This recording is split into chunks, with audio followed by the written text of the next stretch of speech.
Hello friends, আপনাদের সবাইকে আন্তরিক শুভেচ্ছা জানিয়ে আজকের ব্লগটা শুরু করছি। আজ আমি একটা প্রার্থনা সভার আয়োজন করেছি, অতি ছোট করে। এই প্রার্থনা সভাকে ইসলামিকভাবে বলা হয় মিলাদ, কিন্তু আপনাদের সবার বুঝতে সুবিধার জন্য প্রার্থনা সভা কথাটি বললাম। আজ ঘর পরিষ্কার পরিচ্ছন্ন করতে হবে, তার জন্য আমি আমার ছেলে আর মেয়েকে নিয়ে পুরোদমে কাজে লেগে পড়েছি। একটা জিনিস আমার খুব অসুবিধা হচ্ছে, আজকে আমার কাজের মেয়েটা প্রায় 15 দিন ধরে আসছে না, কারণ তার পায়ে লেগেছে।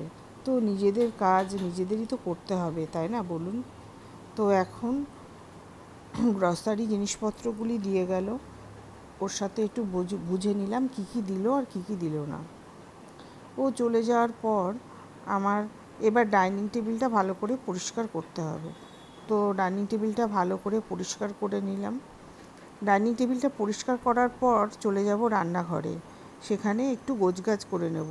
মানে বাসন কোসন বাটি চামচ টামচগুলো সব মাজা রয়েছে, সেগুলো একটু ঠিক ঠিক জায়গায় রেখে দেবো। এর মধ্যেই ছেলে চিকেন আনতে গেছে, ও চিকেন নিয়ে আসলে ফ্রিজে রেখে দেবে।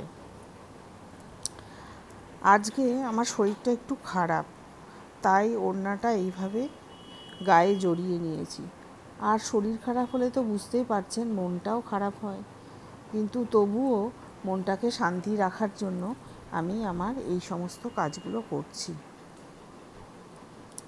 আমি আজকে আপনাদের সাথে একটা কথা শেয়ার করব। আমার 15 বছরের ভাইপো 21শে জুনে মারা গেল। তার ডাকনাম ছিল মিম। সে যে আমাদের মধ্যে আর নেই, মানে এটা মেনেই নিতে পারছি না। আর সব সময় তার স্মৃতি মনটাকে আচ্ছন্ন করে রেখেছে। হ্যাঁ, চোখ দিয়ে অনবরত জল পড়ছে, কোনো কোনো সময় চোখটা জ্বালা করছে। তো নিজেকে বিজি রাখারই চেষ্টা করছি। এবার সমস্ত কাজকর্ম করা হয়ে গেলে আমি গাছে জল দিয়ে দেবো, কেননা বোতলে জলগুলো মেয়ে ভরে নিয়েছে।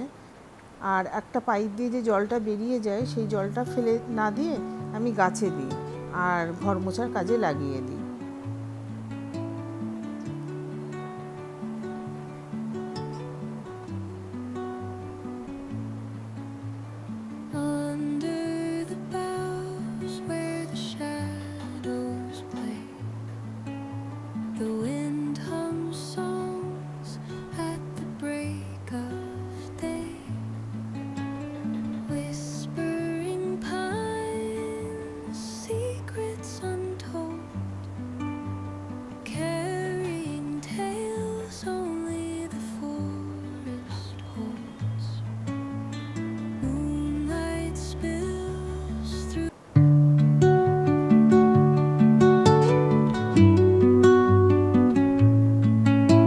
তো এখন আমি ব্রেকফাস্ট রেডি করব।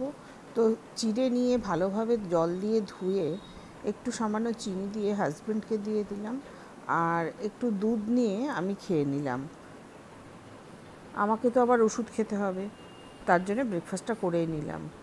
আর ছেলে মেয়ে ওরাও ডিম সিদ্ধ খেয়ে নিয়েছে। ইতিমধ্যে দুজন লোক আসলো, তারা উপরে গিয়ে হ্যালোজিনটা লাগিয়ে দিয়ে আসলো। ব্রেকফাস্ট করে নিয়ে আমি চলে যাব সোজা বেডরুমে গিয়ে বেডরুমটা ভালো করে পরিষ্কার করে নেব, একটু গোছগাছ করে নিয়ে সমস্ত ঘর বারান্দা ফ্লোরগুলো ভালোভাবে মুছে নেব। তারপরে কাজ মোটামুটি ঘরের কমপ্লিট হয়ে গেল। তারপর আমি স্নানে চলে যাব। স্নান টান সেরে একটু সামান্য খেয়ে নিয়ে একটু রেস্ট নেব। তো খেয়েও নিলাম এবং রেস্ট নিয়ে নিলাম। এখন প্রায় বাজে বিকেল 4টে। দেখো, সব মাদ্রাসার ছেলেরা পড়তে চলে এসেছে, ওরা কোরআন শরীফ পাঠ করছে।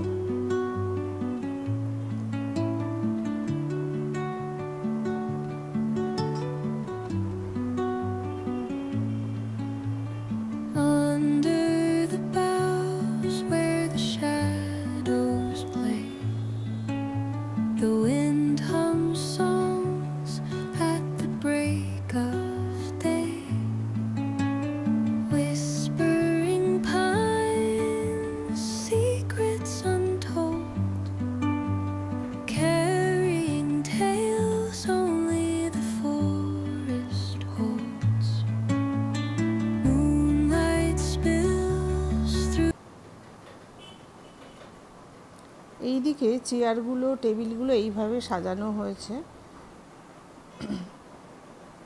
তো চলো এবার নিচে যাওয়া যাক।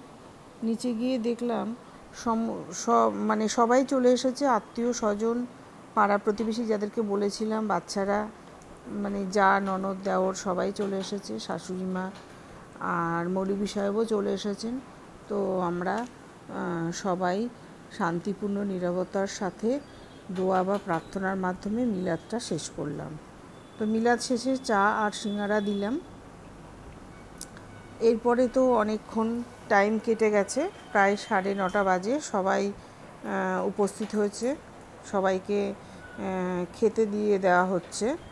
আমাদের এখানে চিকেন রাইস, তার সাথে চিকেন, আলুর দম, কাশ্মীরি আলুর দম, আর ভেজ মুগ ডাল, স্যালাড এবং রসগোল্লা, এই দিয়েই সবাইকে খেতে দেওয়া হচ্ছে।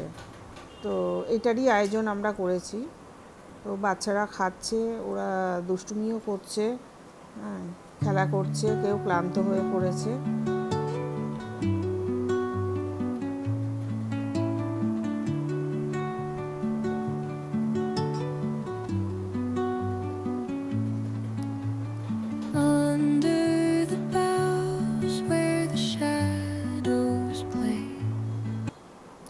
এখন আমরা সমস্ত কাজ কমপ্লিট করে নিচে চলে আসলাম। প্রায় রাত্রি 1:45 বাজে। ফ্রেশ হয়ে নিলাম। এবার ছেলে একটু প্রেশারটা মেপে নিচ্ছে। প্রেশারটা ঠিকই আছে। তো রাত্রিতেও আবার কিছু ওষুধ আছে, সেগুলো খেতে হবে। তো আজকে শ্বশুরবাড়ির আত্মীয় স্বজন এবং পাড়া প্রতিবেশী ভালোবাসা জানাতে আমার বাড়িতে উপস্থিত হয়েছিল, তাই আমার মনটা আজকে খুব শান্তি পেল। তো ব্লগটা এখানেই শেষ করছি। Stay happy and stay healthy.